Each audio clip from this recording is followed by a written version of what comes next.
In this edition of Southern Newsweek, one daring South Today reporter climbs to the top of the First Church's Spire.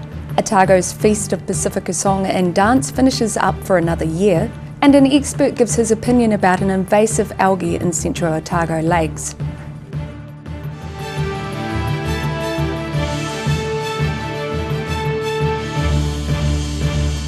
Hello, I'm Melissa Barton. At a glance around Dunedin, it can appear as if we're a city of scaffolding, with many prominent buildings being worked on at present. One of the most impressive external structures is the Spire at First Church, which the South Today was very fortunate to get to the top of. Daryl Baser discovered it's not that easy to climb 57 metres pretty much straight up. Dunedin's First Church Spire rises above the cityscape. Currently, the ornate stone cross at its peak is surrounded by many tonnes of scaffolding. Bramwell Scaffolding is just one of the companies supplying heavy metal to tradespeople in the area. And speaking before our ascent, the company's CEO remembers the last time his team worked on this historic building. I wasn't quite as involved as this, although I went all the way to the top. We've changed the process of what we've done here. This job has, for instance, on this side we've got a stair tower. Last time they had vertical ladders to climb up, which made it rather difficult for the stonemasons. We began our climb, one he's done many times before, and he streaked ahead. I got just over halfway up the 57-metre climb before my unfitness kicked in. Daryl Baser here, South Today, climbing, scaffolding, watching where I'm going, and I'm out of breath because I'm on the last step. About 4 flights to go. On the journey, it was easy to see why the church is erecting the external structure, with many areas of the ageing masonry needing to be repaired. The view from the top is quite impressive, and not for someone with vertigo or a fear of heights. So some of the South Today team filmed Graham and I at the top from the comfort of their third floor office. Hi, Daryl Baser here for the South Today. I'm 54 metres up, right near the top of First Church's Spire, standing on around 80 tonnes of scaffolding, which will be up for around 4 to 6 months. On our way down, Graham Evans points out some more areas of the historic Robert Lawson designed structure which are due to be worked on. He agrees it's a big project, but says it isn't taking up much of their total stock. There's roughly 81.5 tonnes of gear involved here, Dunedin's First Church Spire rises above the cityscape. Currently, the ornate stone cross at its peak, tallest structure in the South Island at 56.4 metres. First Church is remaining open during the work, and Graham Evans expects the scaffolding to surround it until the end of September. Daryl Baser, the South Today. Last Friday saw storms lash parts of central Otago. High winds especially caused havoc around Alexandra. Met Service says wind gusts begin early Friday morning with the strongest reaching 115 kilometres per hour. Fire and Emergency New Zealand said they received multiple call-outs for roofs lifting off buildings and windows blown in. Dunstan Golf Course said that about 28 large pines had been toppled by winds. The annual celebration of Pacifica Song and Dance, better known as Polyfest, finished for another year. The final evening show saw many of the region's high schools putting on their performances. The South Today was amongst the action. Kavanagh College was one of the many high schools showing off their choreography to an appreciative crowd at Polyfest last night. Angelina Chiore has been involved with the organisation for 23 of Otago Polyfest's 24 years. She said the high school performances have been all year in the planning. Some of the high schools are constantly in different campaigns for performing arts. So yeah, the competing groups, they have been going, well, they don't really stop. They just move from competitive to non-competitive. But each festival is really important. So I think as soon as you finish one campaign, you're thinking about what you're going to do next year. And you might not always start practicing it, but you're fine-tuning and you're creating an environment of your kids that your kids can be excited about. Queens of the Pacific are a regular act at Polyfest's evening slot. Last night, Queens also honoured those who had passed away over the last year, with a dozen girls joining in, holding framed photos of family members who have passed away.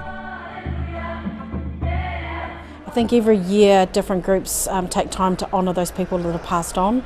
Certainly last year was a big year for Polyfest, but that remains. We've lost a number of people in our communities, and a number of groups will honour them, and they'll write material accordingly, and they'll present that for the community to share. So we're always about looking at the past, and we're always about looking to the future for those people. Kiori said that people from the Pacific place strong emphasis on acknowledging their ancestors.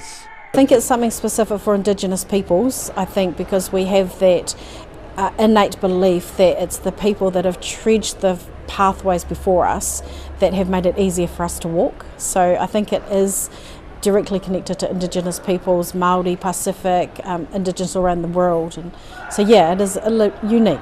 Polyfest will be back again September next year, celebrating their 25th anniversary.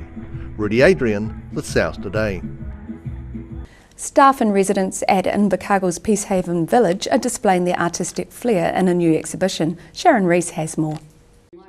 A familiar New Zealand lake scene by an amateur painter on the staff of Peacehaven Village Retirement Home.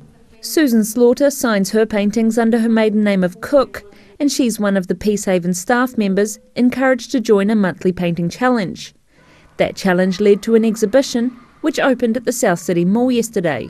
Some of that challenge that the staff had set themselves at the beginning of the year, which is pick a famous artist, and they did. They had, like, Van Gogh, I think, was for January, and we had to paint a telephone in his style, and so they did. And all these artists came out of the woodwork. We didn't know how many we had. The artwork of 14 staff and residents is being shown, including staff member Tanya Sutton, who focuses on the finer detail of nature, and resident Jack McDonald, who didn't pick up a paintbrush until he was 60 years old. We've got photos from Annie Allen. We've got paintings done with material by Janet. We've got Yvonne who's done patchwork on a pillow. We've got toys that Mandy has made. She crochets and does needlework. And we've also got Rowan who's done glasswork. The exhibition runs until the 21st of September at the South Alive Community Art Space in the South City Mall. I'm Sharon Rees for The South Today. Lake Snow or Lake Snot has now been found in 3 Central Otago lakes. Lakes Wakatipu, Wanaka and Hawea have been contaminated by the algae which originated from overseas.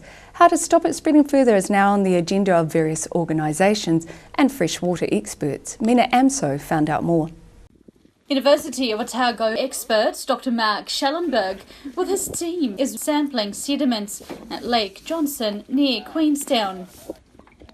Learning more about the slimy organism known as lake snow or lake snot is one of the things on his agenda. It's not something that you can, really kill every last cell.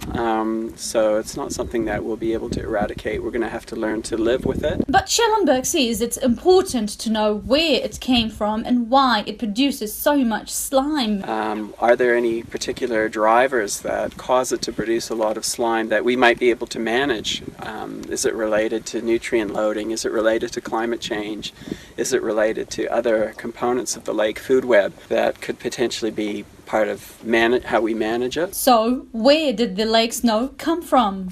Wouldn't really have guessed where it came from. We knew that there are the same species in Europe and in North America, but no, specifically where it had come from, no, I didn't have any idea why that was. And so the work that my colleague Phil Novus from Landcare has done has really shown that it's an identical population to the population from Lake Young's in Seattle. He says lake snow was first reported in the early 2000s by Lake Wanaka fishermen. Since then, it has been found in Lake Wakatipu and Hawea, and it is suspected to be found in other lakes as well. The invasive organism clogs water filters and fouls boat motors. Costs residents and Queenstown Lakes District Council hundreds of thousands of dollars each year. And there's also a biosecurity risk to consider, warns Dr. Schellenberg. It doesn't belong in our lakes and it shouldn't be spread from lake to lake. Lake Johnson is one lake still clear of the organism, but Dr. Schallenberg says more work needs to be done to halt the spread. Mina Amso, The South Today. Coming up after the break, concerned southerners give voice to the plight of penguins along our coastlines, and Sea Shepherd launch a boat to help save dolphins.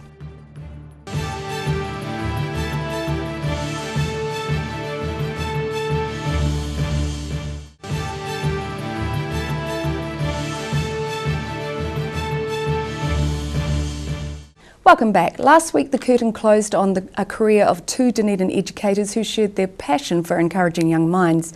Ivan and Anne Barnes developed the newspapers in education idea, which has morphed into the ODT Extra series of quizzes. The South Today was there.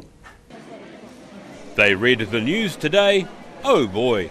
Anne and Ivan Burns are retiring from running the ODT Extra quizzes, which have been a regular feature in schools since the pair developed the idea.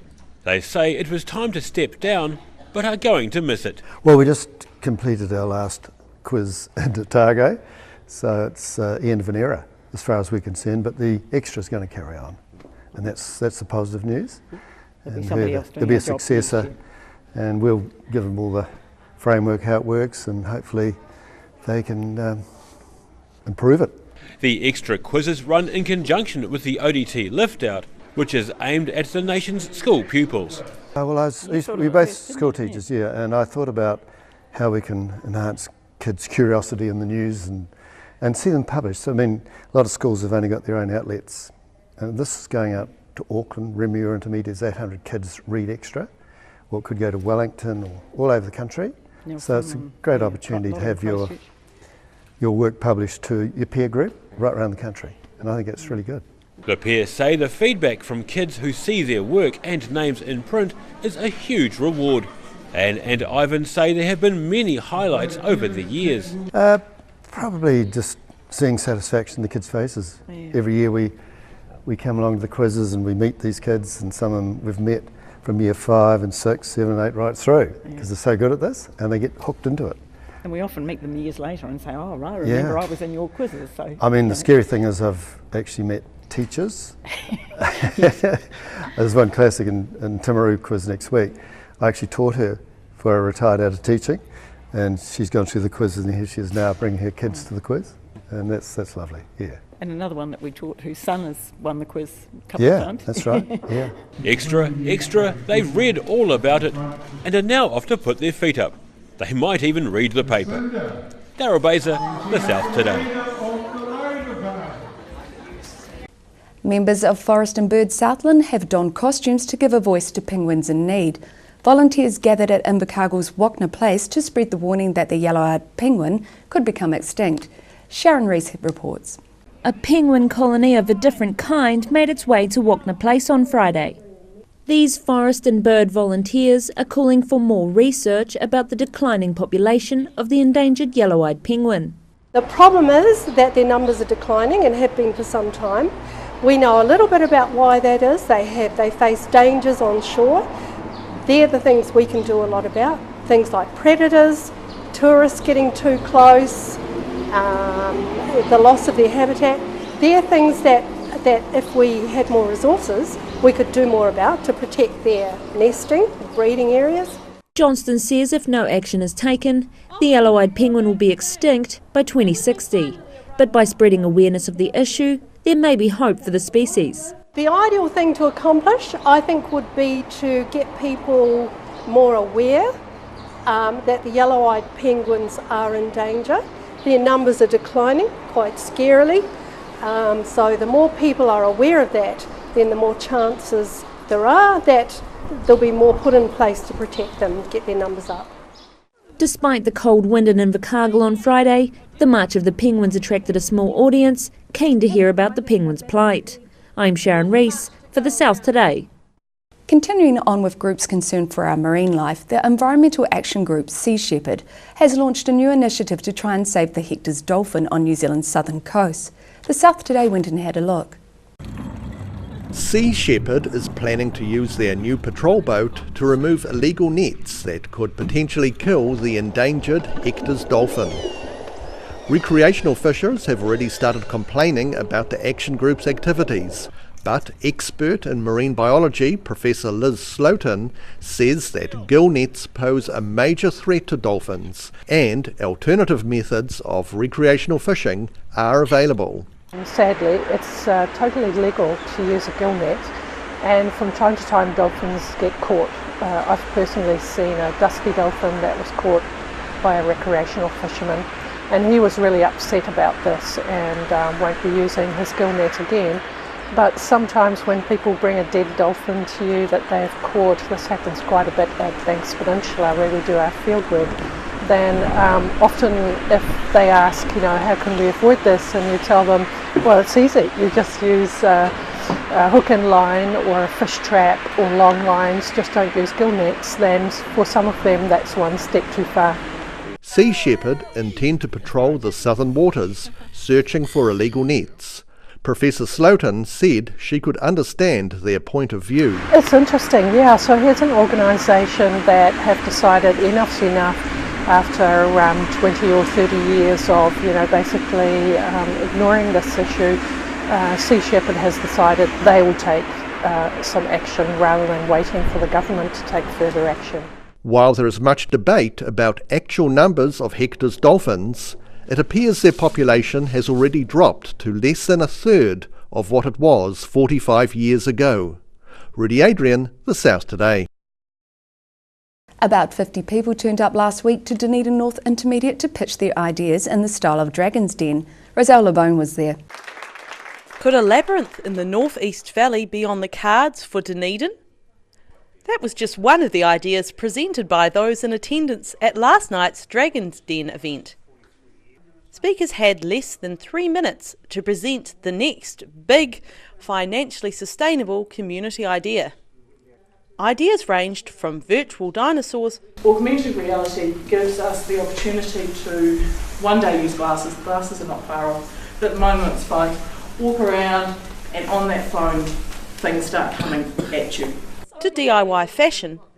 To run workshops as well as providing equipment like sewing machines and all the other things you need. To the idea of homegrown confectionery boxes presented by the youngest businessman in the audience. We could boil them down to would cost around $20. The largest box would be the Auckland and Answer, which would cost around $40. The Dragon panel then took the opportunity to ask questions about the ideas and provide advice.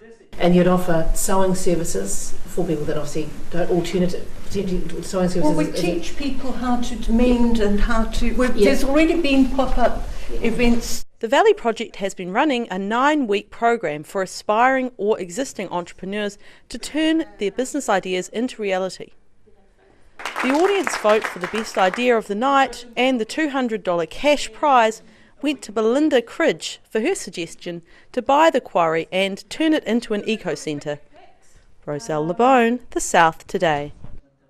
Coming up after the break, a man addicted to running nears completion of run along the length of New Zealand, and Haas shark oil factory is destroyed in an inferno.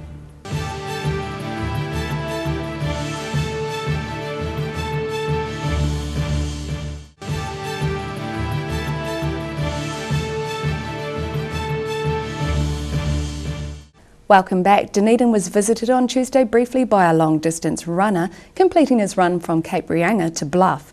The man was addicted to drugs but got clean through distance running. The South Today met him on the road.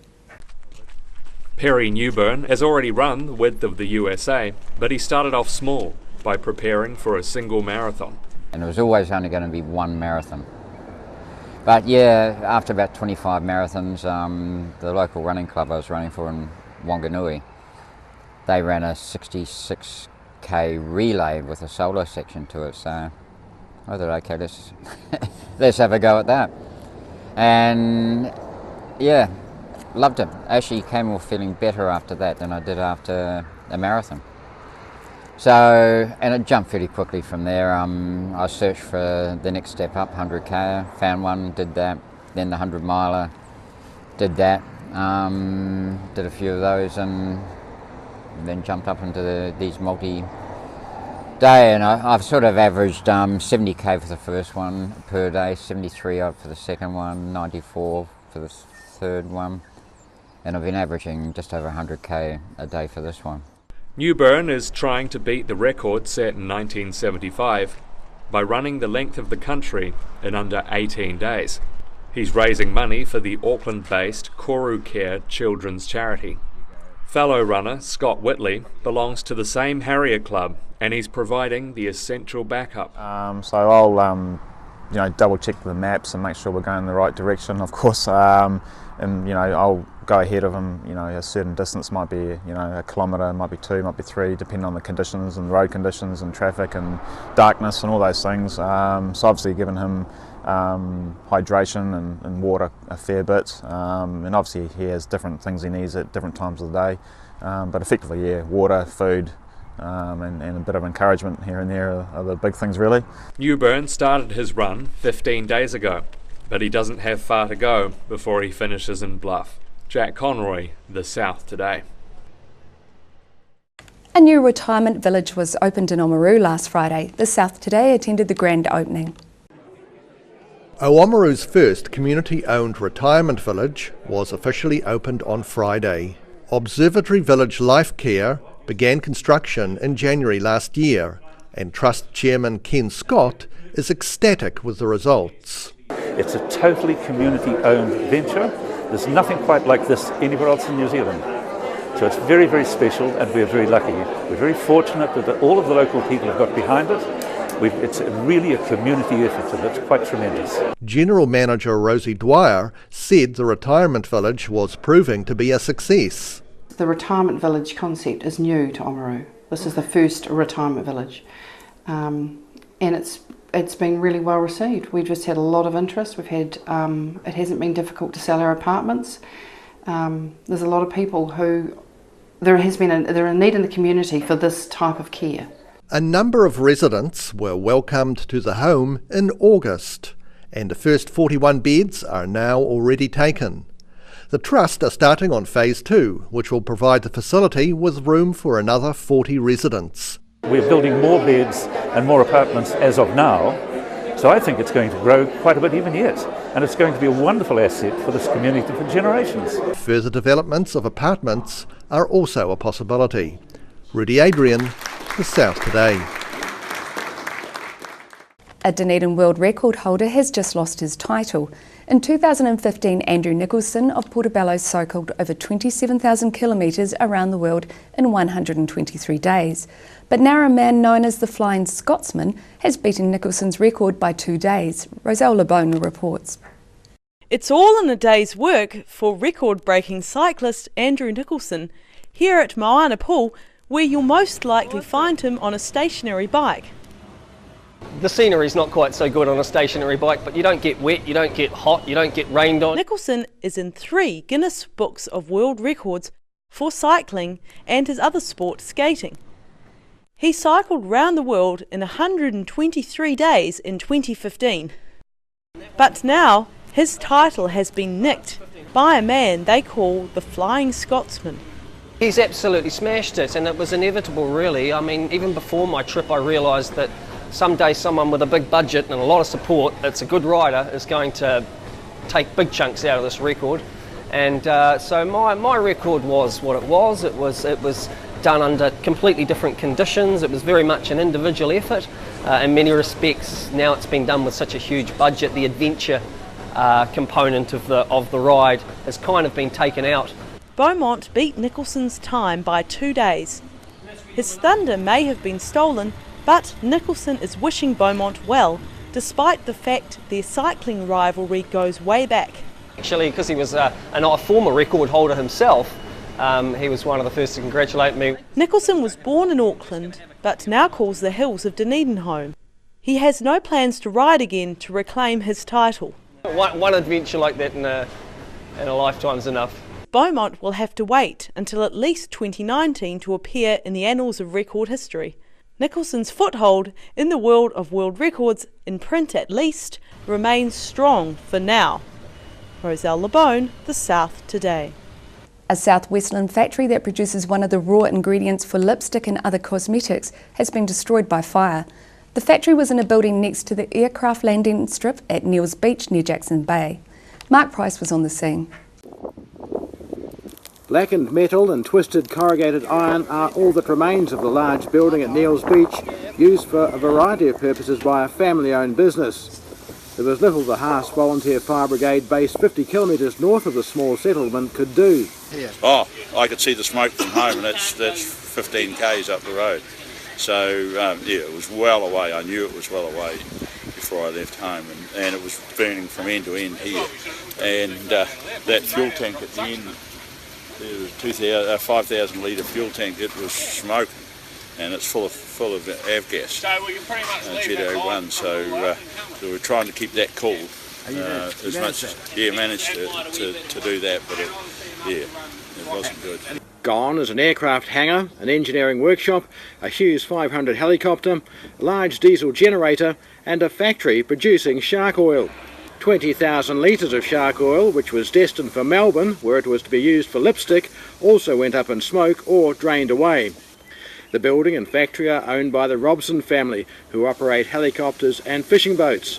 Mike Robson, who looks after the shark oil side of the business, told the South Today about 10 people used the building. It was insured and would be rebuilt, although he had not yet had time to work out how shark oil processing would be carried out in the meantime. A fire service inspector was at the scene this morning, beginning an investigation into the cause. I'm Mark Price for the South Today. And finishing with an oil of a different kind, a protest group turned up at the University of Otago to express thanks for the institution's action on fossil fuels. The South Today went to find out more. There's been plenty of protests held over the years in front of the university's clock tower. But yesterday saw something different, with smiles all round. Gifts were given to Green Party candidate Shane Montague-Gallagher for him to pass on to University Vice-Chancellor Harleen Haynes. And this wee card, which says thank you for ethically investing for all our futures. So thanks so much, Shane. Thanks for coming along today. The gifts mark 1 year since the University of Otago stopped investing its finances in fossil fuels. And Claudia Palmer of the protest group Students for Environmental Action said they were part of the university's divestment process. We were involved in that lobbying process, and so we're here today to congratulate them on being leaders of this fossil-free movement.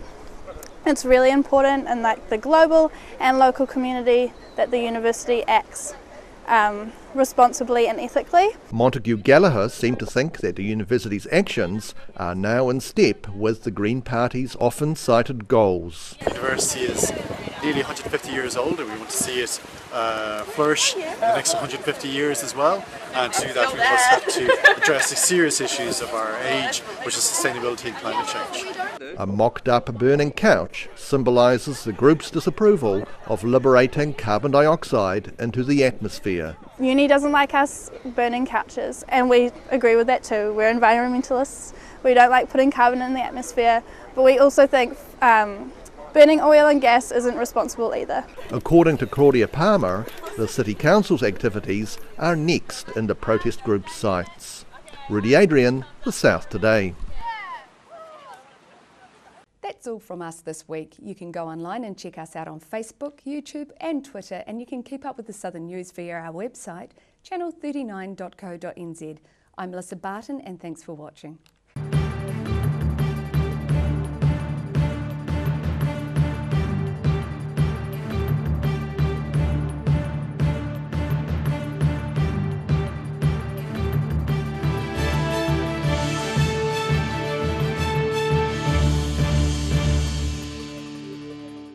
Supporting local content so you can see more of New Zealand on air.